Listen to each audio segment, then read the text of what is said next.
Imagine sitting down to study, you open your laptop, 5 minutes later, you check your phone, and a notification pops up, or you reply to one message, then another, watch one YouTube short, then another, and before you even realize it, an hour has already disappeared, and you feel guilty. You wonder, what's wrong with me? Why can't I focus like I used to? And maybe you have noticed something else. Now the reading feels harder than it did years ago. The movies feel too slow. The conversations are interrupted by the urge to check your phone. And even during your meals or while walking, your hand reaches to your pocket almost automatically. Many people blame themselves. They think they have become lazy. They have become undisciplined, weak. But what if I told you that this isn't simply a personal failure? Something much bigger is happening. Something is affecting the billions of people across the world, and most of us don't even realize it. The people often say that the time is money, but I think that that's no longer true. Today, the attention is the real currency. Every company is competing for it. The Google, the YouTube, the the Instagram, the TikTok, the Netflix, the news website, the gaming companies, and streaming services, advertisers, and even your email inbox. There are these all their business depend on just one thing: keeping your attention for just a little longer. Because the longer they keep you looking, the more advertisement you see, the more money they make. And in other words, you are no longer simply the customer. Your attention has become the product. Think about your average day. Within a minutes of waking up, many people check their phone.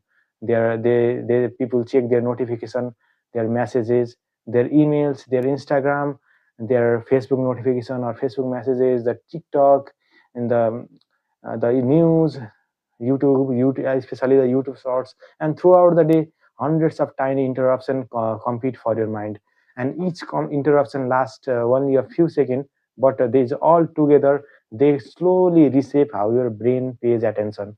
And without even realizing it, we train our brains to crave novelty, the constant stimulation, the constant excitement, and the deep concentration starts feeling uncomfortable, almost painful.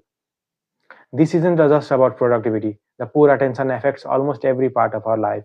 It becomes harder to study, it becomes harder to work, harder to build a relationship, harder to read, harder to think deeply, harder to make a good decision, and even our happiness is affected because many of the life's greatest experiences like learning, creating something, the mastering a skill, having the meaningful conversation, and reading a great book, falling into a state of flow, these all require a sustained attention.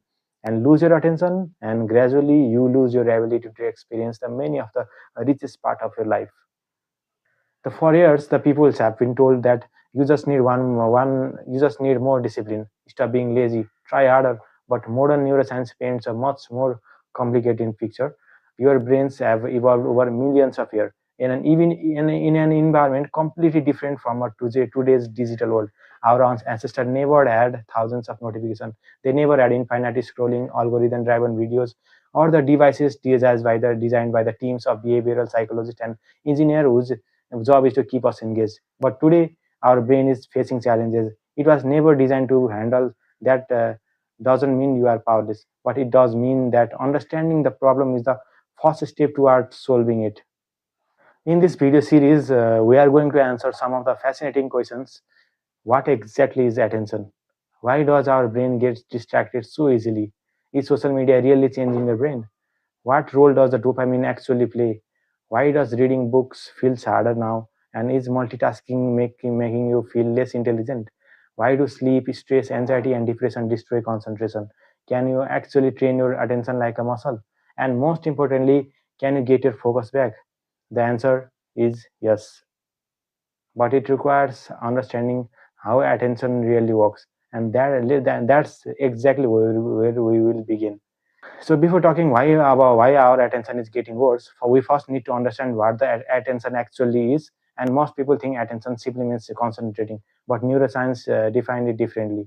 Attention is the brain's ability to select what deserves our limited mental resources while ignoring everything else. Think of your brain like a stage in a theater. Thousands of actors are waiting in the backstage. The sound, the memories, the thoughts, the emotion, the notification, and the people's talking, your heartbeat, your breathing, and you cannot bring all of them into the single stage at once. Your attention is the spotlight. Whatever the spotlight shines on become your experience. Everything else fade into their background. In other words, attention determines your reality, because what you pay attention to becomes what you experience. Right now, your eyes receive millions of bits of visual information every second. Your ears constantly detect sound. Your skin senses pressure and temperature. Your nose smells the environment. Your body monitors your heartbeat, breathing, hunger, and balance. If your brain consciously proceeds everything at once, it will be overwhelmed. So instead, your brain filters. It constantly asks one question: what is the most important thing right now? This filtering process is called attention. Attention is not one thing. This is where many people become surprised. And there isn't just one type of attention. The psychologists generally describe it into various several forms.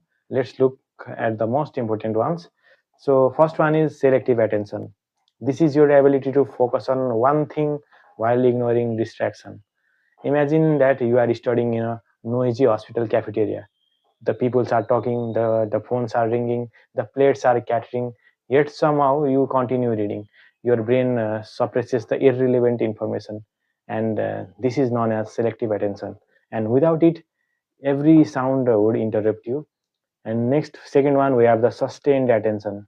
This is the ability to stay focused over time, reading an entire chapter, watching an educational lecture, the performing surgery, driving for several hours, writing a research paper.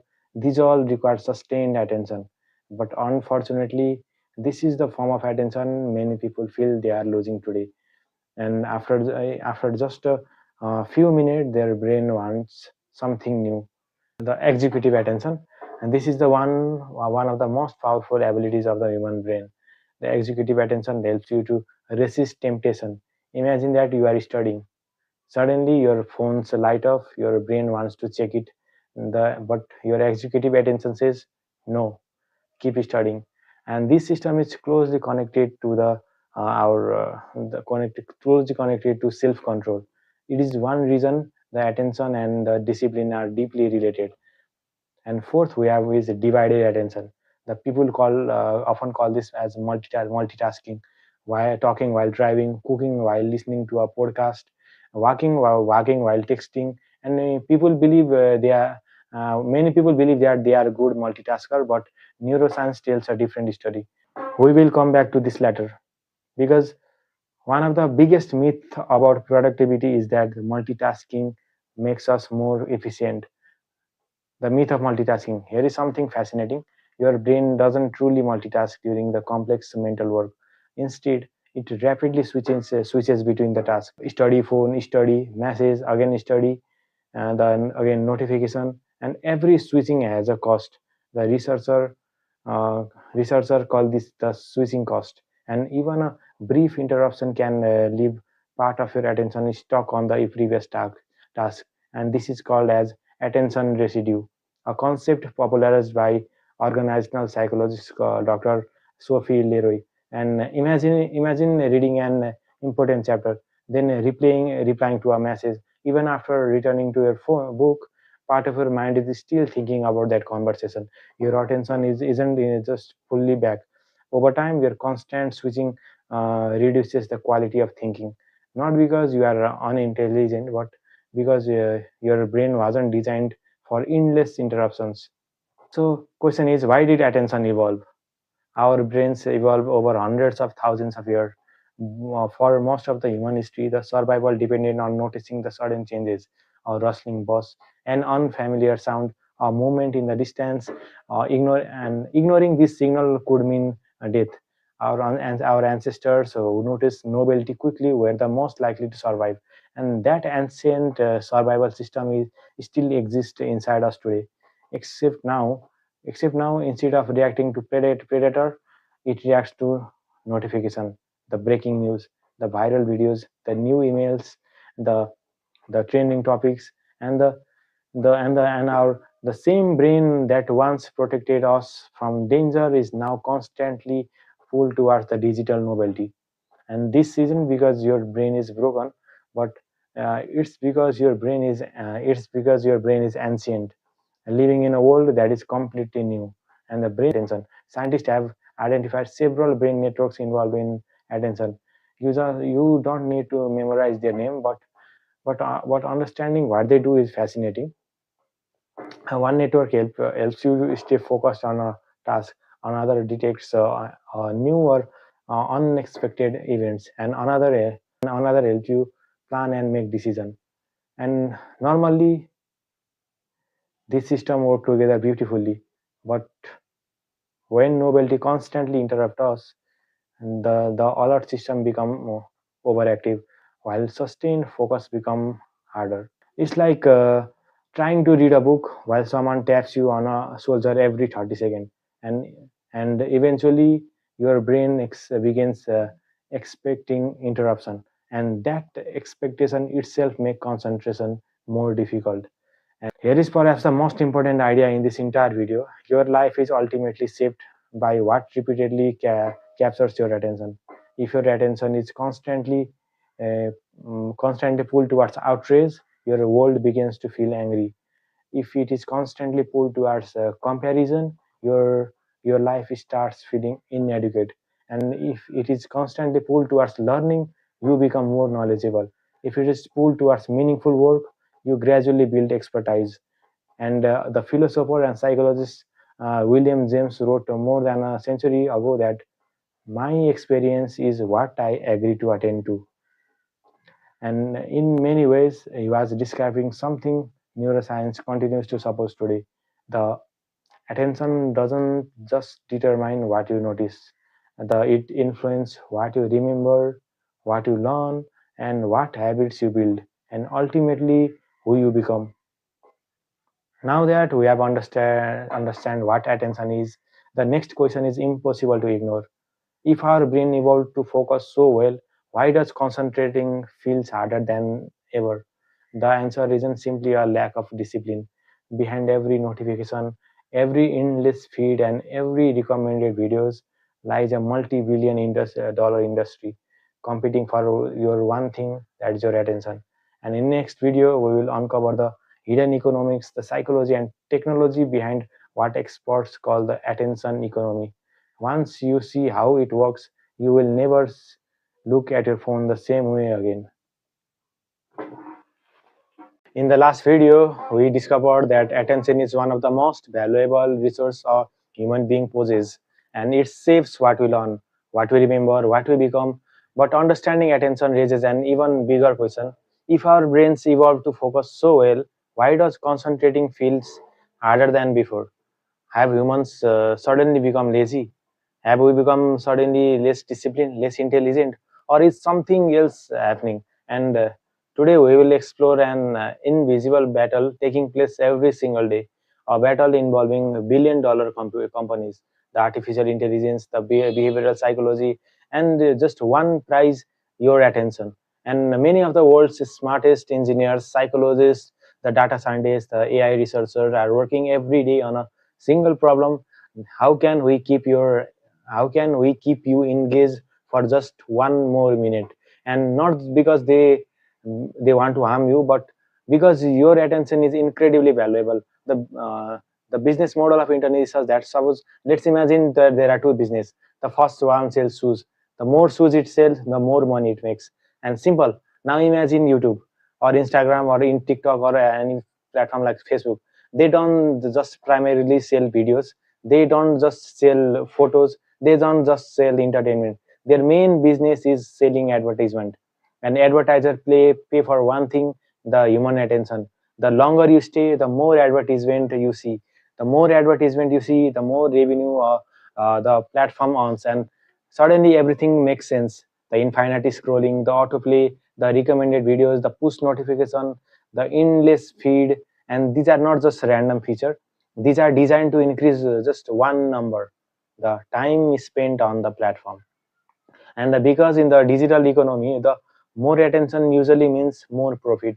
And just welcome to the attention economy. The economists often talk about scarcity. The gold is valuable because it's scarce. The oil is valuable because it's limited. And in today's world, human attention is also scarce. Every day you are exposed to thousands of messages, thousands of email, advertisement, news, headlines, the videos, podcast, and the social media post, and your brain cannot possibly process them all. And that means that the companies aren't competing on. They are not only competing against their competitor, they are also competing against your family, your work, your books, your sleep, and even your own thought.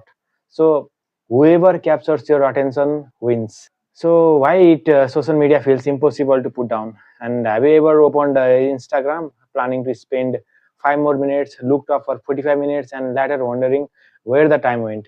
That's it. This is simply because lack of willpower. It's partly because that platform are carefully designed around the principle discovered in the psychology. The one important principle is called variable reward. Imagine pulling the lever on a slot machine. Most of the time, nothing happens, but occasionally you win. That unpredictability keeps people paying. The social media works in a surprisingly similar way. That sometimes a next post is boring, sometimes it's fascinating, sometimes it's funny, sometimes it's emotional, sometimes it's shocking, and because you never know what comes next, and your brain keeps scrolling. This unpredictable pattern is far more engaging than receiving the same reward every time. So algorithm learn you more better than you know yourself. Here is something remarkable. Every time you pause on one video, every time you like a post, every time you share something, every time you comment, the platform learns a little more about you.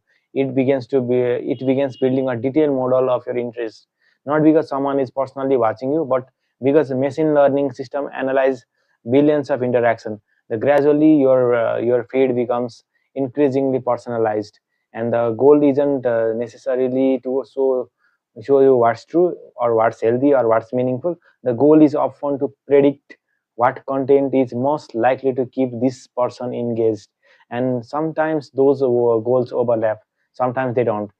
The outrage travel faster than the calm. The researchers have repeatedly found that the emotionally charged content is spread more rapidly online. Why? Because emotion captures attention. The fear, anger, surprise, the conflict, these emotions were important for our survival. Uh, our ancestors needed to notice the danger immediately. Today, but in today's world, digital world, the the same world taps into those ancient system. That's why the headlines often sound dramatic. Why arguments spread quickly? Why controversial posts receive enormous engagement? Our brain naturally prioritizes the emotionally significant information. The problem is when we are exposed to all of the day, our attention becomes constantly pulled towards urgency and novelty. The infinite scroll is a brilliant invention. Think about the books. Eventually, you will reach the last page. The movie end, the newspaper have final article, but the social media there is no end. You can scroll for forever, and designer call this as infinite scroll. Removing the stopping point removes the natural opportunities to ask yourself, do I actually want to continue? Without realizing it, many people continue consuming simply because there is never ending clear moment to stop. Um, the notification are tiny interruption, the big consequences. Now imagine you are writing an important report. Your brains vibrate, you ignore it. 30 seconds later, another notification, you ignore that too. But here is what's fascinating. The research suggests that even the presence of your smartphone can reduce the available cognitive resources, and frequent interruption and the frequent interruption increase the task switching and reduce the deep focus. And sometimes you don't even open the notification, but part of your brain is already wondering who messaged me, what was it important. That tiny shift in the attention is enough to interrupt your deep thinking. And one notification seems harmless, but dozen each day create a fragmented pattern of attention, and we are consuming more information than ever. Take a moment to imagine life 100 years ago. The people used to read a newspaper, had conversation, read books, listen to the audios, but today, before breakfast, many people have already consumed dozens of messages, news update, the emails, videos, the memes, comments, advertisement, and the notifications. And the amount of entering our brain has exploded. But one thing hasn't changed yet is our brain. The evolution the moves slowly, but the technology moves incredibly fast. And the gap between those two is the is creating many of our attention problem we are experiencing today. This isn't about blaming the technology. At this point, it is important to avoid a common mistake that the technology itself isn't the enemy. Our smartphone can help you the learn medicine, read scientific paper, talk to loved ones, navigate cities, create businesses, watch educational videos. Even this video exists because of the technology. But the problem isn't about the technology. The problem is using incredibly powerful tools without understanding how they influence your behavior. A knife can prepare a healthy meal or cause harm. The tool isn't inherently good or bad, but how we design it and how we use it, it's that makes all the difference. And the cost of fragmented mind is enormous. Every interruption feels small, 5 second here, 10 second there, but a quick glance at your phone, the one notification, one short video, one email, individually they seem insignificant, but together they change the rhythm of your thinking. Instead of spending long period focused on meaning one meaningful task, many of us spend our days jumping rapidly from one thing to another over weeks, over months and years. And that pattern can shape our habit, and the habits shape our mind. So far we have seen how the digital world competes for our attention, and at this point you might be wondering, why are these digital experiences so difficult to resist? Why does your phones feel so rewarding? Is it simply because they are entertaining, or is there something happening deep inside your brain? You have probably heard people say that it's all about dopamine. What exactly is dopamine? What if almost everything you have heard about dopamine is incomplete or even wrong? So, is the idea of a dopamine detox actually supported by science? And can technology really rewire the brain? To answer this question, we need to dive into the fascinating neuroscience of attention. And in next episode, we will separate the neuroscience from the internet myth and discover what dopamine actually does. In the previous video, we saw how the modern digital world is designed to compete for our attention. The notification, the infinite scrolling, the personalized algorithms, the variable rewards. But that only explains what's happening outside the brain. Today, in this video, we are going inside it because we have probably heard people say things like your dopamine is fried, the social media destroys dopamine, just do a dopamine detox. But how much of that is actually true? The real neuroscience is far more fascinating, and understanding it might completely change how you think about the motivation, habits, and the attention.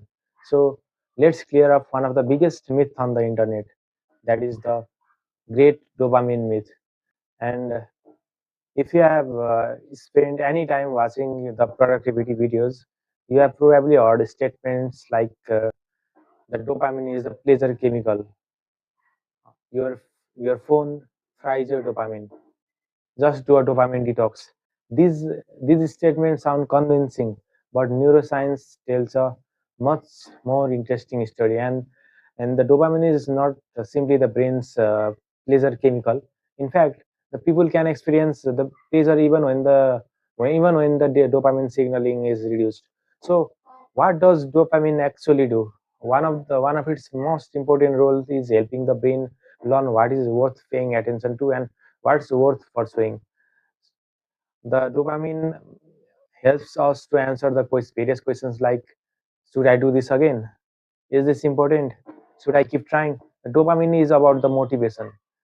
Suppose imagine our ancestors searching for the food.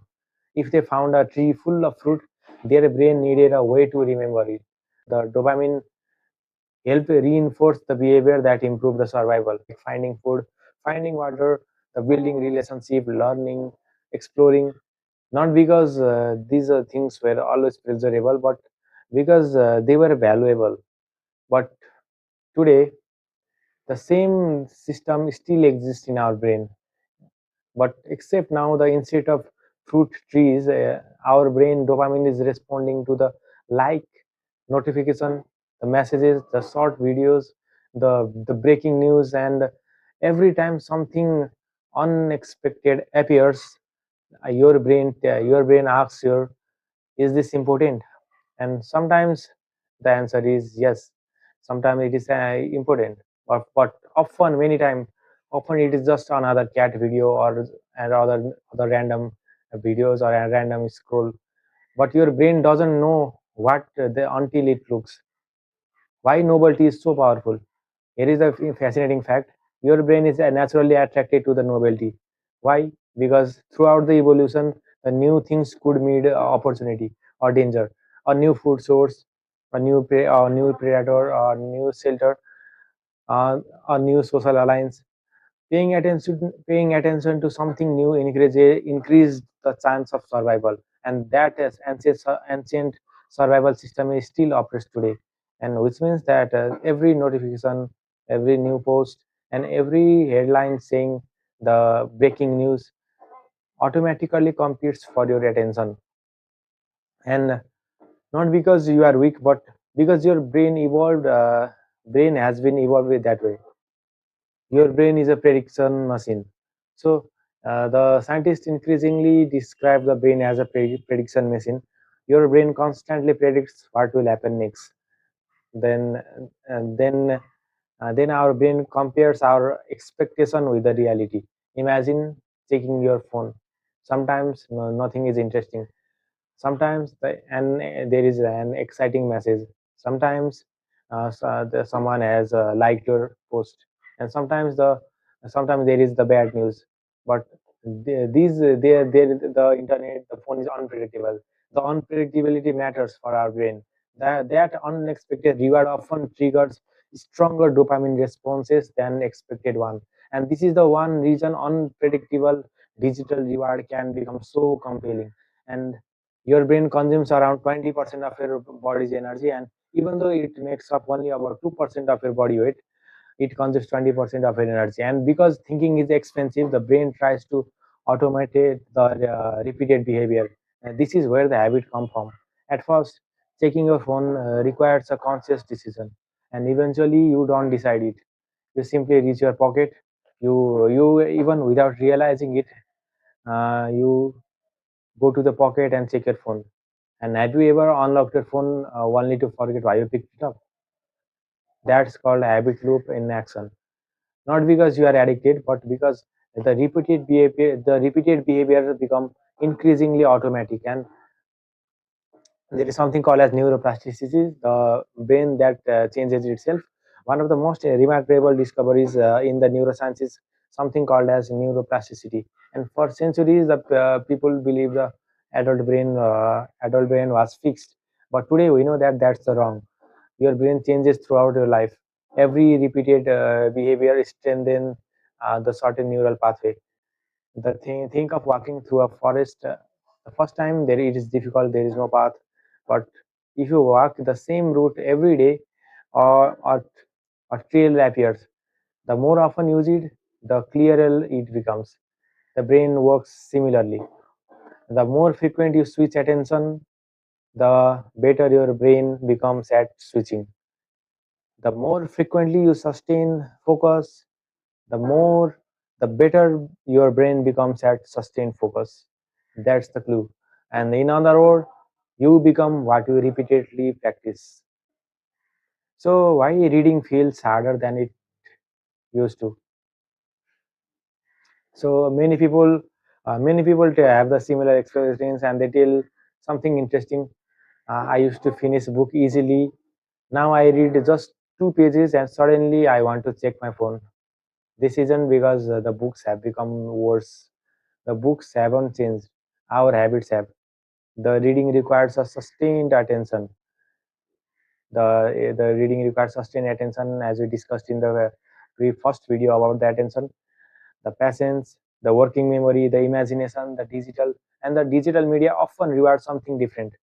It rewards the rapid shift, the novelty, the constant stimulation. But neither of these are inherently bad. But if your brain spent hours and hours each day practicing the rapid switching, then the reading a slow thoughtful book naturally feels more difficult, just like someone who stops exercising and finds running harder months after inactivity. So you may be thinking, is my brain permanently damaged? So this is where many people become discouraged, and they worry, have I ruined my attention forever? Fortunately, the evidence says no. The brains have the remarkable capacity to adapt. Just as repeatedly the repeat just as repeated distraction strengthens the distraction, the repeated focus strengthens focus. The neuroplasticity works both the way. That means your attention can improve, not overnight, not with one productivity trick, but through consistent practice. Just like learning an instrument or building the muscle, you can train your brain. The attention is just like the physical fitness. Imagine someone who hasn't exercised for 5 years. They go to the gym once, they are exhausted. Does that mean they are incapable of becoming fit? Of course not. It simply means that they are out of the practice. So attention works in much the same way. The Many of us have unknowingly spent years training our brain for interruption. The now the deep focus feel uncomfortable. That discomfort isn't proof that you are incapable. It's the proof that you are asking for your brain to do something it hasn't the practice recently. And like every skill, the it improves with training. The hope. This is perhaps the most important message of today's video. You are not doomed by your smartphone. You are not permanently damaged by the social media. Your attention is not something you either have or you don't have. The attention is the skill, and skill can be trained. The science of neuroplasticity gives us genuine reason for the optimism. And every time you choose to read instead of scroll, every time you resist an unnecessary notification, and every time you complete a period of deep work, you are quite literally helping your brain practice sustained attention. And small choices repeated consistency can save the can reshape the way you think. So if our brains are capable of change, why do people still struggle with the attention much more than others? The answer is that the smartphones are the only part of the story. Sometimes the poor attention is actually some symptom of something deeper. It may be the either sleep deprivation, the chronic stress, the anxiety, the depression, and or ADHD, the poor physical health, and even the nutritional deficiency. And in the next part, we will explore the often overlooked medical and psychological causes of the poor concentration, and why simply telling someone to try harder can miss the real problem. And we will see in the next video. And remember, your attention shapes what you learn, what you remember, and ultimately who you become. The protected Over the last few episodes, we have discovered how technology competes for our attention and how our brains are wired to seek novelty. And but here is what many people make a mistake. They assume that every situation is caused by the smartphone. But sometimes that's true. But sometimes the poor concentration isn't the problem. It is the first symptom of something else.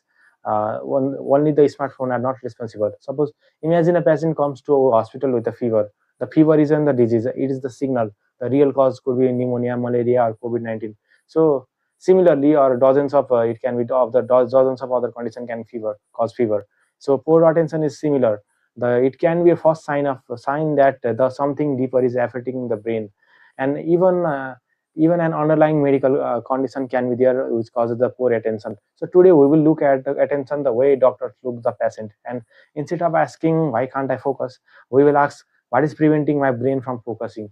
So let's explore the some of the most common causes of medical and psychological causes of poor attention. Here comes the number one big reason, that is the sleep. Sleep is the foundation of attention.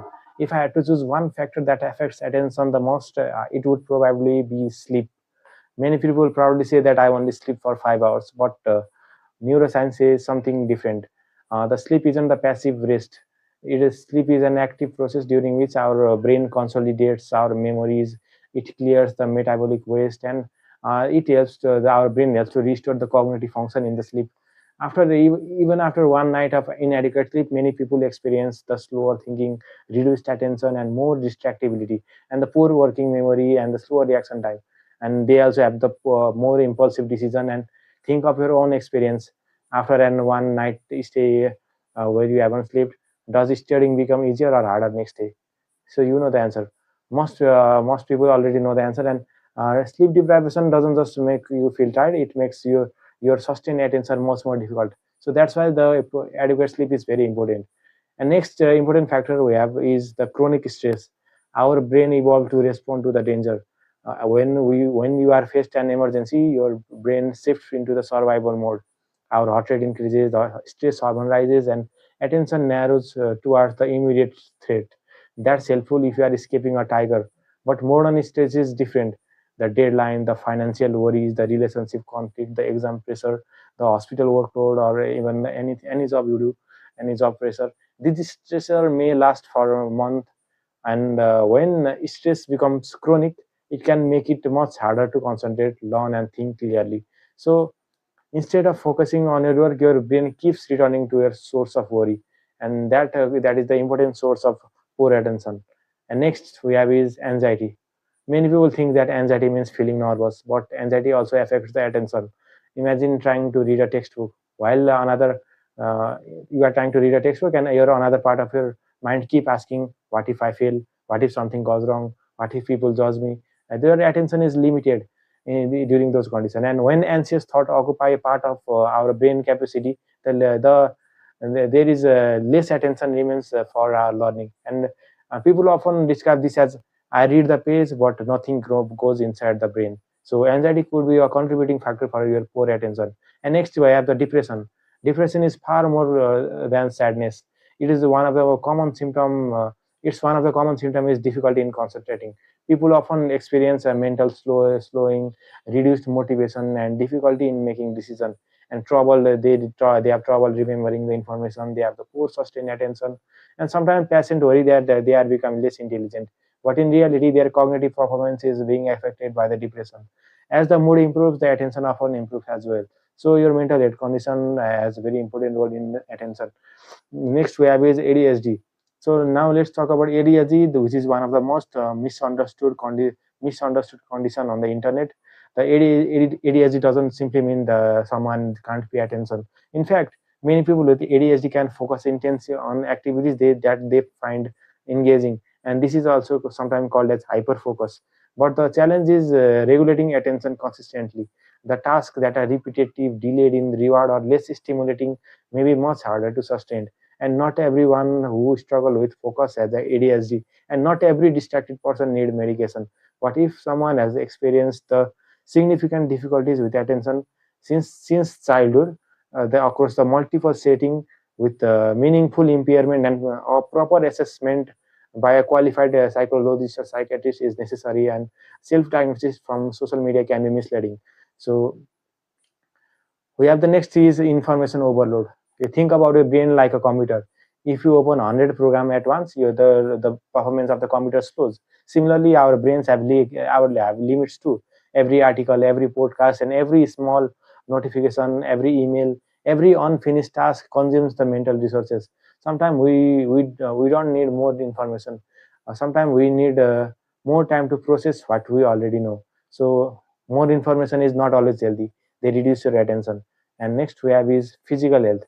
The brain depends on the body. If your physical health suffer, your attention often suffers too, because brain suffer. And some medical condition that can contribute to our poor concentration.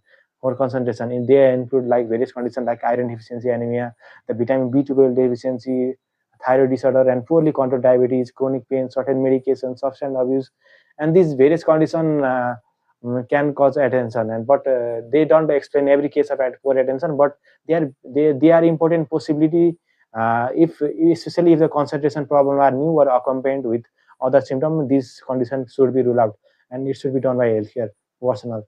And next is exercise. You don't need to become the marathon runner, or but regular physical activity supports the brain health.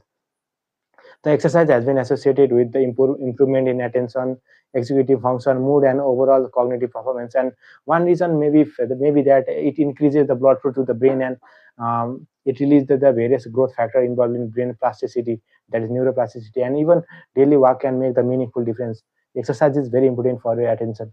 Next, we have is nutrition. People often ask, is there any special food that improve focus? The honest answer is there is no magic food, but The brain works best when the overall nutrition support it. So staying hydrated, eating enough protein, consuming fruit and vegetables, and avoiding large swing in the blood sugar can all contribute to our better cognitive function. And healthy eating is not a shortcut to the perfect attention, but a poor nutrition can certainly make concentration hard. Here is the biggest mistake many people make. They notice the poor attention and immediately blame themselves. I'm lazy, I'm not disciplined, I'm just bad at focusing. And sometimes that's the wrong conclusion. Your brain may simply be telling you, I'm exhausted, I'm overwhelmed, I'm anxious, I'm depressed, and I'm sleep deprived, and something need attention. And treating the symptom without addressing the underlying doesn't really work. And attention is like a check engine light. Imagine driving a car and suddenly the check engine light turns on. You could cover it with a tape, but the problem would still exist. The poor attention is similar. Instead of asking, how do I force myself to focus, it can be more helpful to ask that, why is my brain struggling to focus in the first place? And that single question often leads to the better solution. Now we have seen why attention declines. Understanding the causes of poor attention is important, but understanding alone doesn't change our brain. So the real question is, can attention actually be trained? Can it be our attention? Can we regain back? Here is the exciting part: the brain is adaptable, which means that attention can be trained. So, what actually works? Not the internet myth, not productivity hacks, not a miracle supplement. What does the scientific evidence say about rebuilding attention? That's exactly what we will explore next in our next episode of this Science of Attention. In the final episode of this series on Science of Attention, we will build a practical science-based plan to reclaim our focus one habit at a time. And your attention is one of your greatest asset, and better you protect it, better you can learn, work, and live. So, with this in mind, we will come up in the next video. Till then, Dr. Swarnim signing out. We'll see you in the next video, and we will learn the actual evidence-based method how to really reclaim our focus and attention. Thank you. Over the last four videos, we have taken apart the problem of attention. We have looked at what attention actually is. We have looked at how modern technology competes for our attention, and we have talked about the dopamine and some of the myths surrounding the dopamine. And we have also talked about various medical and psychological conditions that can interfere with concentration. But there is one question we haven't answered till now, and it's probably the question you care about the most. What do I actually do about it? What if you have already noticed that your concentration isn't what it used to be? You sit down to study, you read the same paragraph three times, you open your phone for just 2 minutes, and suddenly 3 minutes have gone. And you start reading a book, and but somehow you can't get past the 10 pages, and you sit down to the work, and your mind jumps from one thought to another, and you know what you need to do, but you can't. You may even genuinely want to do it, but somehow your attention doesn't cooperate with you. So, has your attention permanently been damaged? Has your brain become incapable of focusing? Do you need a dopamine detox, or a special productivity app or supplement, or do you need a particular morning routine? The answer is actually no. And that is the one of the most important thing I want you to understand, that you don't need you don't need an attention hack. You need a system, and that system has two parts. Firstly, remove the things unnecessarily destroying your attention, and secondly, the progressively practice directing your attention. And there is one more important point. Sometimes the poor concentration isn't a productivity problem at all. Sometimes it is a symptom of sleep deprivation, the depression, anxiety, ADHD, medication effect, substance use, or some other or another medical problem. So in this video, we are going to cover all of it, and not a motivational advice, not wake up at 5 a.m. advice, and not the pseudoscience.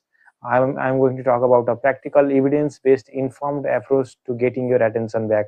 First of all, you have to stop calling yourself bad at focus. So before we talk about training attention, there is a psychological trap we need to avoid. You experience difficulty in concentrating, and you start telling yourself that I have terrible attention, my brain is damaged, I have no discipline, I can't focus like other people. So you may label yourself have negative thought, but be careful that an experience is not an identity. Having difficulty concentrating today doesn't mean that you are a person who cannot concentrate. And our attention fluctuates. It changes with sleep. Our attention changes with our stress level, mood, motivation, and it even changes with our physical health, yeah, even our environment, that our the difficulty of our task, the substance use, it might vary with our medical, some of the medication intake, and there are many other factors which fluctuate our attention. And attention span itself isn't one single ability.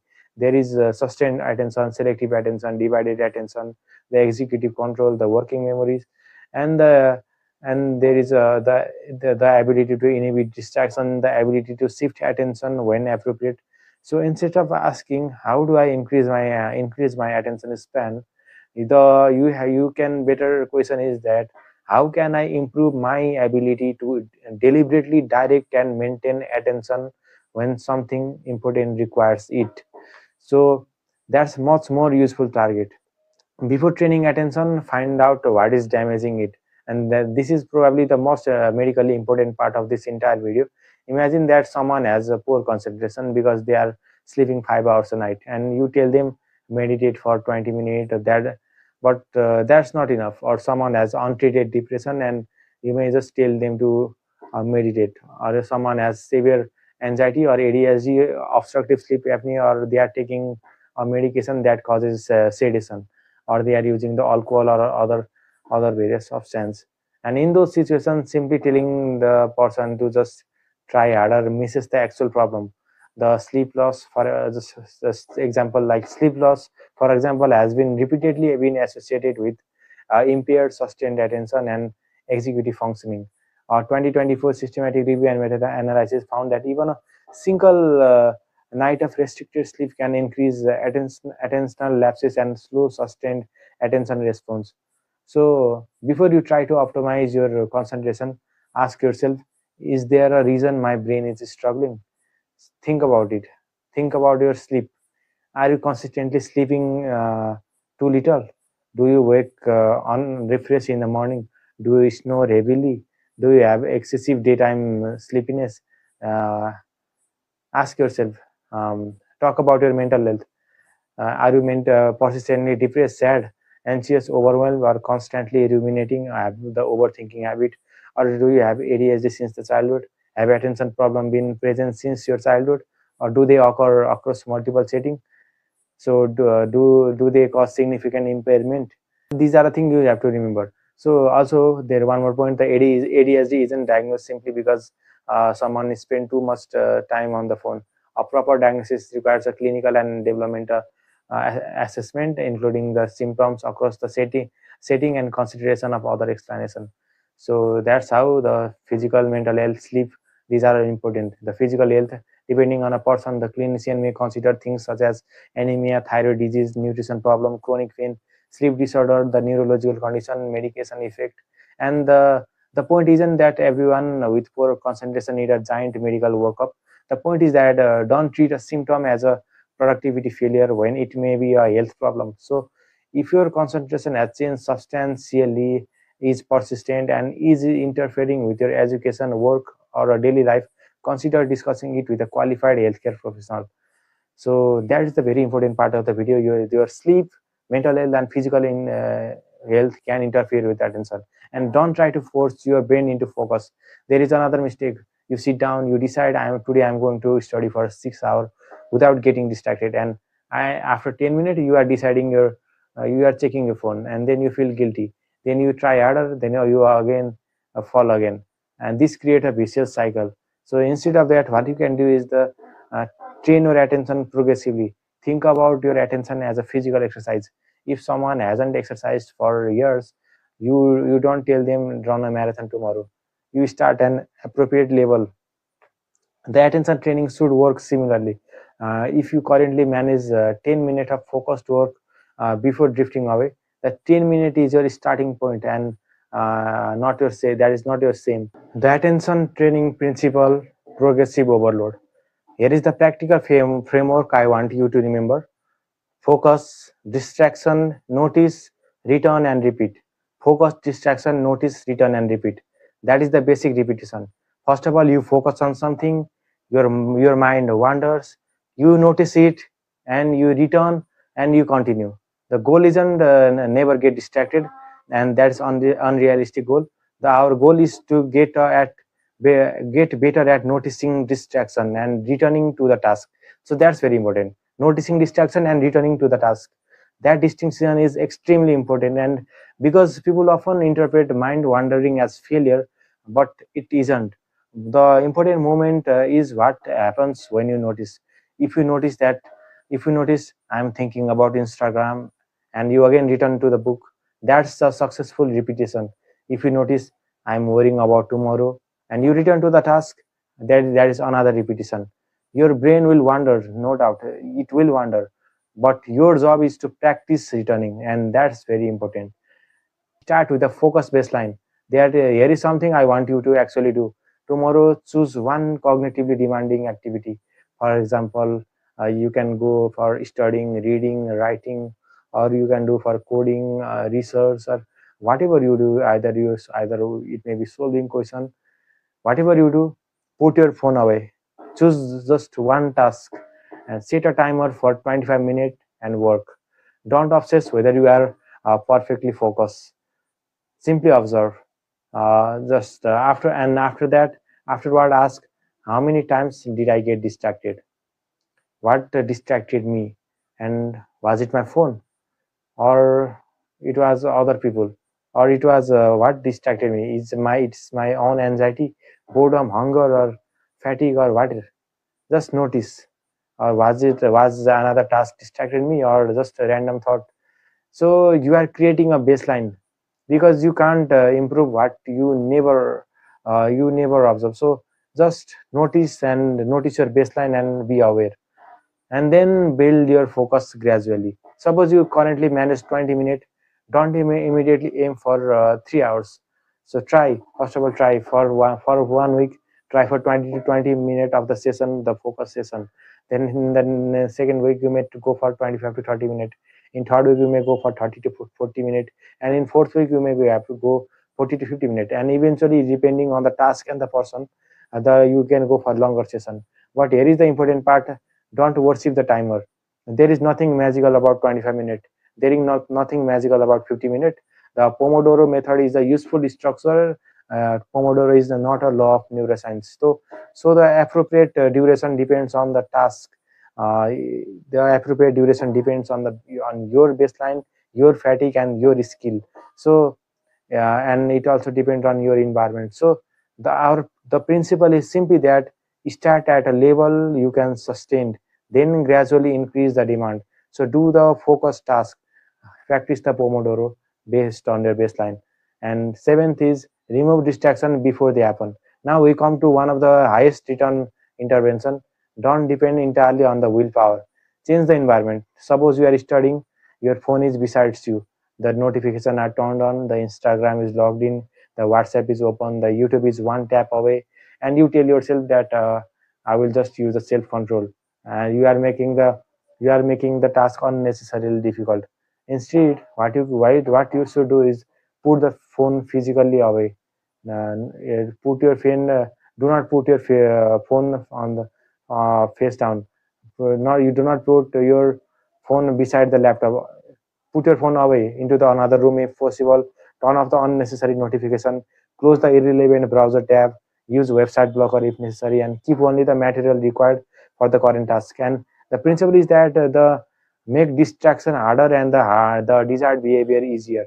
And this is not the weakness, and it is the intelligent environment design. Don't only rely on your willpower. In change your environment. And also stop multitasking. Let's take another myth apart. You may think that I can study while checking the message, I can watch a lecture while scrolling, I can eat while watching the YouTube, I can eat while replying to the message.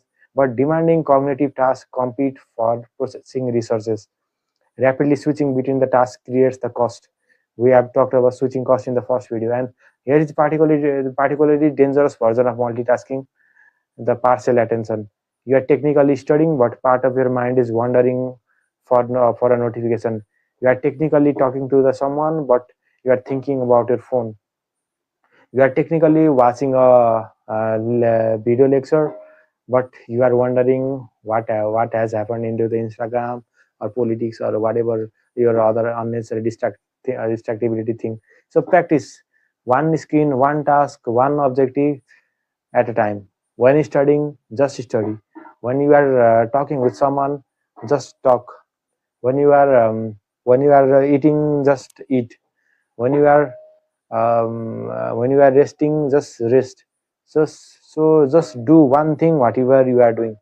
You do not need to eliminate every form of multitasking from your life. Some routine tasks can be combined, but for demanding cognitive work, the single tasking should be your default. So that is the key, single tasking. And you use the one task rule. Here is the simple rule you can implement today. When doing a focused work, one major task, one relevant window, and one clearly defined outcome. Not it's not that study medicine, that is too vague. Instead, complete 30 MCQ on cardiology and the review the incorrect answer. Now your brain knows what done means, so that this reduces the tendency to continually renegotiate what you are doing. So be specific. Also, make the starting point ridiculously clear. A surprisingly common problem isn't inability to work; it is difficulty starting. You tell yourself that I need to study, but your brain doesn't know exactly what that means. So instead, write at 7 p.m. I will sit at my desk, open chapter number 4, and I will study from page number 120 to 130. So the more concrete the action, the less decision making is required. So you can even use an implementation intention. If it is 7 p.m., then I will sit at my desk and begin 25 minutes of focus study. And implementation intention approaches have evidence for improving the goal attain practice deep work. And we have the popular term known as deep work, and you have probably heard the term. It was popularized by this Carl Newport, and it essentially refers to the sustained, distracted, free, concentration on the cognitively demanding work. The useful part isn't the label. The useful part is that give demanding work period of the protected attention. For example, 30 to 45 minutes of a focus study, then 5 to 10 minutes of genuine break, then another session. But here is an important distinction. The deep work isn't necessarily some special scientifically proven brain training protocol. It is the useful behavioral framework. You don't just don't turn I need to do 4 hours of deep work every day into the another source of your anxiety. So if you do three excellent 40-minute session, that's already 2 hours of a serious cognitive work. So quality matters than the number of session. So practice deep work. That might be a useful behavioral technique to further focus. And next is take real breaks. I mean the real break. A break isn't 5 minutes of TikTok, because 5 minutes can become 40. So highly stimulating content can make returning to a difficult task feel even less appealing. So for break, just try to stand up, walk, just drink water, or do some stretching, look outside, and just you can just do for you just can just breathe, inhale, exhale, or talk briefly to someone. The purpose of the break is recovery, not replacing one attention demanding activity with the another. Train your attention directly with the mindfulness. Now we have come to the meditation. The meditation isn't a magic attention in answer. The evidence suggests that the mindfulness-based intervention can produce improvement in the some aspect of attention and executive functioning. And the effects are generally modest and heterogeneous, but it works. So don't think that meditation will fix my concentration, but think that the meditation gives me repeated practice of noticing where my attention goes. So here is a simple practice. Sit comfortably and set a timer for 5 to 10 minutes and focus on your breathing. You don't have to breathe in a special way. Just notice. Breathe in, then breathe out. When your mind wanders, and your mind will obviously wander, You think about what I am going to do tomorrow, just notice it and return. Then on there you there another thought pops in, and another random thought, then again return. Then a sound may come, then again return. You may feel itchy, just then again return. That's the exercise. You are not meditation doesn't mean that you the keeping the mind empty. The mindfulness meditation means that returning the attention deliberately. You can gradually increase the duration if you find it useful, but consistency matters more than the turning meditation into another performance test. So, and also don't confuse the meditation with the suppressing thought. And this is particularly very important. Some people meditate and become frustrated. My mind is full of thought, and they may think that, but that's completely normal. The meditation isn't having no thought. It's a meditation means it's having awareness of thought without automatically following them, and that skill has the application outside the meditation. You are studying, a thought appears, and instead of immediately following your thought, you for 10 minutes you notice that I'm thinking, and you again return back to your study. That's attentional control is in everyday life is important, and that's what the meditation train you. And next thing is read, but understand what reading can and cannot do. So reading long form of material is very useful, and also let's avoid exaggeration that there isn't a strong evidence that simply reading books produce a dramatic generalized increase in your attention span across every domain. But however, reading provides a repeated practice in the sustained engagement, following a continuous argument, resisting the competing stimuli, and maintaining the constant context, integrating the information over the time. So these are so use it as practice, not as a magical brain intervention. The reading will obviously help you for your sustained attention. If you currently struggle to read, don't start with I will read 100 pages every day. Start with just 10 pages or just 50 for 15 minutes. Then gradually increase from your baseline. And here is also there is another rule: don't read with your phone beside you, because you are trying to train sustained attention, also simultaneously placing a highly salient distractor next to your hand. So be mindful. Rebuild your tolerance for low stimulation. Now, something subtle, and many people have trained themselves to expect stimulation continuously. Waiting, phone. Eating, watching the video. Walking, again, the podcast. Going to the bathroom, scrolling. So even you just even can't tolerate the 5 second of boredom. You just go to the phone. So you don't necessarily need to eliminate every these things, but occasionally practicing doing nothing is very helpful. Sometimes stand in a queue without your phone, so walk without audio, eat one meal without watching something, sit outside for 5 minutes, and let your mind wander. The goal isn't to make a boredom morally superior, but goal is to become comfortable without constant external stimulation. And because if you cannot tolerate even the 30 second of unstimulated time, the difficult cognitive work can feel disproportionately comfortable. So that's why. And nextly, we have the sleep. Sleep, the most boring attention intervention. Now we need to talk about something that isn't exciting enough for enough for Instagram. That is the sleep.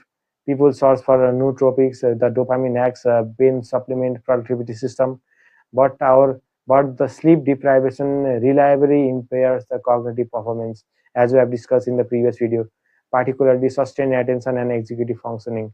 So if you are sleeping 5 or 6 hours and trying to solve your attention problem with productivity app, you are starting from the wrong end. So prioritize sufficient sleep opportunity, the regular timing, and a sleep conductive environment, and addressing persistent insomnia. Evaluation of suspected sleep disorder is very important. And if you are sleeping enough but remain excessively sleepy during the day, don't simply label yourself as lazy. That also deserve the attention.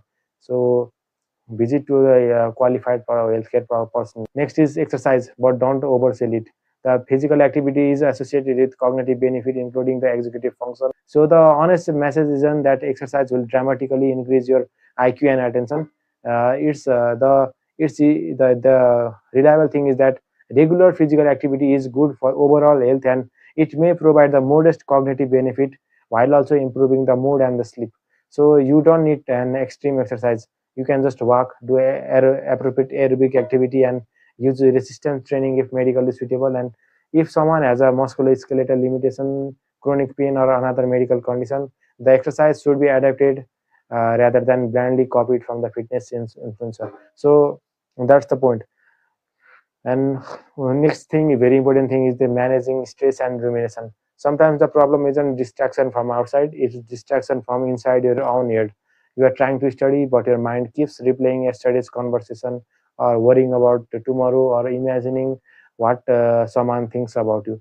So, or you may wander your mind planning for 10 different things at a time. And in that situation, telling yourself focus doesn't solve the underlying problem. So you may need strategies for anxiety separately. You may need strategies for rumination, emotion regulation, the problem solving, and you might need psychotherapy when appropriate. And one practical technique is a worry problem list. When a thought repeatedly interrupts you, just write it down in the paper. There is a, for example, call the hospital office tomorrow, then worry about the X things of me, then ask, is there an action I can take? If yes, then write the action. If no, return to the current task. You are telling your brain that I haven't forgotten this and it's recorded. So just whatever thought comes to your mind, just write it. That can reduce the pressure to keep rehearsing it mentally, and that will significantly reduce your overthinking and rumination. So do not use your phone as your default recovery tool. This is one of the biggest challenge I would recommend. Notice what happens when you become mentally tired. You reach for your phone, you get stimulation, then you return to the work. Then you are tired again you go back to the phone.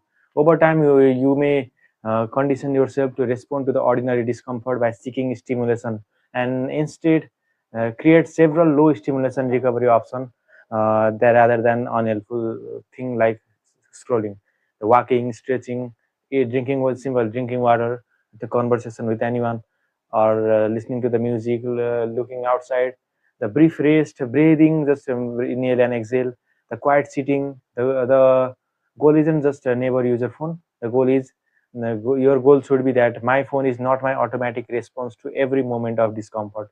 So be careful about that. Do not use your phone as the default thing. And be careful with the caffeine. The caffeine can increase the alertness and reduce the subjective sleepiness, but it isn't a substitute for the sleep. And if you use your caffeine too late, it can interfere with your sleep, potentially creating the exact problem you are trying to fix. So use it strategically rather than continuously, and don't turn the coffee into I can't function without the stimulant. Your baseline should be a healthy sleep wake system, not the perpetual compensation. And also when very important thing is don't stop chasing the dopamine detoxes. Let's close the loop with our previous episode. Um you have probably heard do a dopamine detox, avoid dopamine for a day, and don't listen to the music, don't talk, don't use your phone. Then your dopamine receptor will reset. With various there are myths are circulating in the social media as we have discussed in the previous video, but that's not a scientifically accurate description of what is happening. You cannot detox from dopamine in the way those simple misleading videos may imply. Dopamine is a normal neurotransmitter involved in many processes, including motivation, movement, learning, and reward related behavior. The useful idea behind some dopamine detox advice is much simpler. Reduce the highly reinforcing unnecessary behavior that repeatedly interrupt what you actually want to do. So you don't need to detox from dopamine. You need to change your behavior and environment, and that's the role. Just change your environment and behavior. So what about brain training apps? You may find hundreds of apps promising that train your brain, increase your attention, boost your memory. Be skeptical about that. You can become better at a particular task. You can practice, but improvement in on an computerized task doesn't automatically mean you will suddenly become better at studying medicine, listening to the people, reading books, and or resisting the Instagram. This is called the problem of far transfer. So if your goal is better studying, so practice studying. If your goal is better is to be better at reading, practice reading. If your goal is better concentration while writing, the practice writing without distraction. They train the behavior you actually want, so not just a random thing. And next important thing is next important technique we have is the returning. If you remember only one exercise from this entire video, just remember this: focus, notice, return. And let's say you are studying you read you the pathophysiology of dot dot dot. You may read it from the textbook, and suddenly you are thinking, I wonder what happened to the Instagram. But you notice your thought. You don't criticize yourself and don't spend 5 minutes analyzing why you got distracted. You just simply return back and again restart reading. Then again you start distracting from your thought, return back and start reading. Your mind keeps wandering. The your mind wandering isn't proof that you are failing. So let the mind wander. Your goal is, your task is just to return. The return is my practice. So that's the and create an attention friendly day. Now let's turn all of this into a realistic daily system, not a fantasy routine where you wake up at 4:30 a.m., meditate for 1 hour, exercise for 2 hour, and read 50 pages and never touch your phone. A normal person's routine is not like that. Just at morning, wake up at the reasonably consistent time according to your schedule. Don't immediately enter an endless stream of notification at the morning. Get light exposure and move around. Eat and hydrate appropriately. Then identify what is one important cognitive task today. uh, Not 20 goals, one major priority, and do that first. Your first focus block, do 20 to 25 minutes of focused work. Your phone away, your notification off, one task, clear objective, then take a short break and repeat if possible. So, if you are studying, don't merely watch lectures passively. Use active learning method, and you just have to recall, you have to make question, you have to you have to explain, you have to practice deliberate practice, you have to do space repetition. And because attention isn't useful if you are intensely focused on passively consuming information, you later forget. So do not chase the passive thing. And at the afternoon, do some physical activity appropriate for you. Take a walk, exercise if suitable, then complete another focused block. You don't need to be focused every minute of the day. And that's another misconception that mm, uh, human need we human need focus plus recovery, and then work. We need again the rest. The objective isn't the maximum stimulation or maximum productivity. Uh, our goal is the maximum sustainable cognitive performance. So do that. And at the evening, reduce the unnecessary stimulation. Read something long form. Spend some time without your phone. Review the tomorrow's important task, and importantly, don't spend uh, the last hour of the day telling yourself that I wasted the entire day. Instead, ask what worked today and what repeatedly distracted me. What can I change tomorrow? And that's enough. Just be aware of the today's day and change. You can what you can change tomorrow. Focus on that thing. Don't regret for the past. And the 30-day attention rebuilding program. Now here is the experiment I want viewers to try. Not forever, just for 30 days. Every day, follow the consistent schedule. The sleep, prioritize sufficient regular sleep. The phone, turn off unnecessary notification in their phone. For the environment, keep the phone physically away during your focused work time, and focus. Complete at least one distraction free focus session. And while reading, spend around 15 to 30 minutes reading long form of material, and practice mindfulness, 5 to 15 minutes of attention practice if you find it useful. Then movement, get some appropriate physical activity, and you can do the low stimulation task, spend a few minutes without digital entertainment. And next thing you can do is the reflection, the record your biggest distraction of the day. And here is the most important rule that don't aim for perfection, If you fall one day, don't turn into my attention is hopeless. Start again the next day. That is important. And track behavior, not just feeling. This is also important because don't wake up every morning and asking, do I feel more focused today? Your subjective feeling fluctuates. Instead, track measurable behavior. For example, like the today I focused 70 minutes. Phone interruption 4.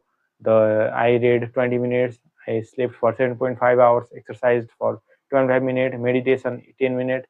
Now you are collecting the data. Just collect your data. And after 4 weeks, you can ask, has my behavior actually changed? And that's much. Just monitor your behavior, not do not monitor your feeling. What you keep failing, this is where many productivity systems become harmful.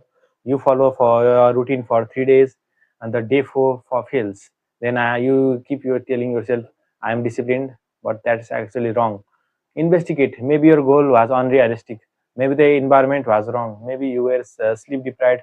Maybe the task was too difficult, and maybe anxiety was interfering, or maybe you don't understand the material. Maybe that the reason, maybe you are using your phone to escape an unpleasant emotion. Maybe there is an underlying the clinical problem. The failure is the information, so do not get disappointed. Use it diagnostically, your failure. And the next thing, when self-help is not enough, we have to remember that this is something I don't want to hide behind the motivational advice. If your attention problems are severe, persistent, if it is worsening and affecting education or employment, or it's affecting relationship, and it's present across the multiple areas of life associated with significant mood symptom, and if it is associated with excessive daytime sleepiness, or associated with impulsivity or hyperactivity, or it is if it is accompanied with other concerning neurological symptom, then consider the professional evaluation. For example, a suspected adult ADHD require a proper clinical assessment rather than a social media checklist. So, National Institute of Healthcare Excellence recommends specialist assessment when adult symptoms begin in childhood, persist and not better explained by another psychiatric condition, and cause significant impairment. So, and if ADHD or another condition is actually present, treating the underlying condition may be far useful than simply trying to train your brain harder. That distinction matters. So, do not always try to self-help yourself. Seek professional help when necessary. And what not to do, let's make this very simple. Don't buy every productivity app. Don't spend on motivational video to start working, or do not change dopamine detoxes, or sacrifice sleep to gain study hours, or to try to meditate for an hour because someone on YouTube said you must do it. So, or do not force yourself to unrealistic 4 hour focus session, or do not study with your phone beside. And do not blame yourself when you check your phone. And do not assume that every attention problem is ADHD, and do not assume that every attention problem is caused by social media. And and do not expect that there is one technique to transform you overnight. Instead, protect, practice, just progress, and diagnose when necessary. And that is the lesson. And our we have the bigger lesson is that here is something I have realized while researching this topic. We often talk about attention as if it were merely a productivity tool, something we need to change. So we need so that we can study more, work more, on more, achieve more. But attention is much bigger than productivity. Think about your whole life. When you are talking to someone you love, where is your attention? When you are eating a meal, are you actually tasting it? When you are walking outside, are you actually seeing the world around you? When you are reading a book, are you actually inside the ideas? When you are with your family, are you physically present but mentally somewhere else? Because ultimately, you experience your life through your attention, and that's why attention is very, very valuable, not just for productivity, for your entire life. The attention economy, and this brings us back to where this series began. There are billions of people and thousands of companies competing for a limited resource, that is your attention. Your attention can be converted into an advertising revenue, or engagement, subscription, data, and It can be your attention can be used as a political influence for the sales, for the entertainment. So the question isn't simply why am I distracted. The better question is that what who benefits from having my attention, and even more importantly, that where do I want my attention to go. So if you don't deliberately answer that question, other people and system will answer it for you. Your attention is a daily choice. You don't control every thought that enters your mind. You don't control every notification. You don't control every algorithm. You don't control uh, every stressful event.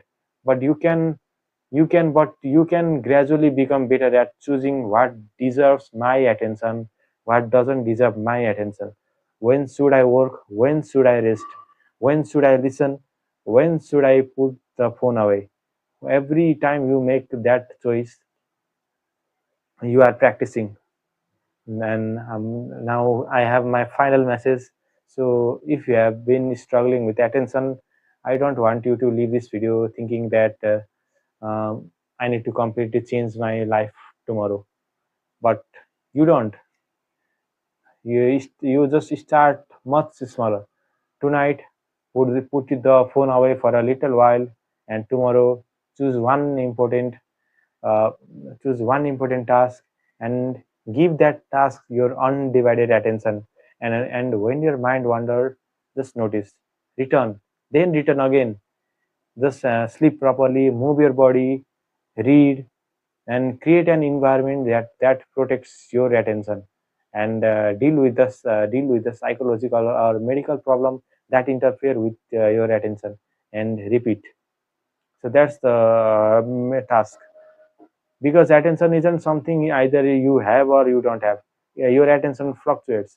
Yeah, but your attention can be protected, and many aspects of our attentional control can be practiced. And but don't expect perfection. Your mind will wander, obviously. You will procrastinate, you will have distracted days, you will sometimes waste an hour scrolling. That's completely human. You don't have to regret and feel guilty. The goal isn't to become a machine that never gets distracted. The goal is to become someone who can notice where their attention has gone and deliberately bring it back, and again and again and again. And your attention is one of the most valuable thing you possess, because wherever your attention goes, your experience goes with it. Where your attention goes repeatedly, your learning goes there, your relationship will go there, your skill will go there, your memories will go there, and eventually your life goes in that direction. So the world will keep asking for your attention. The phone will always ask, the internet, the algorithms will always ask, the advertisement will ask, the other people priorities will ask, your own worries will ask. But you don't have to give all of it away. You can learn to protect your attention. You can learn to direct it. You can practice bringing it back, one moment at a time. So don't ask yourself, how can I never get distracted again? Just just ask the thing, what deserve my attention right now. So and then give it that attention, because in the end, the quality of your attention doesn't just determine the quality of your work. The quality of your attention determines, in a very real sense, the quality of your life. So that's my final message. Thank you for watching. If these videos have helped you somewhere to change your life, then consider subscribing. I will be keep on making this video, so that one day some people will get influenced and change their life. I will be very happy even if one person get influenced and to positively change their life through me. Thank you.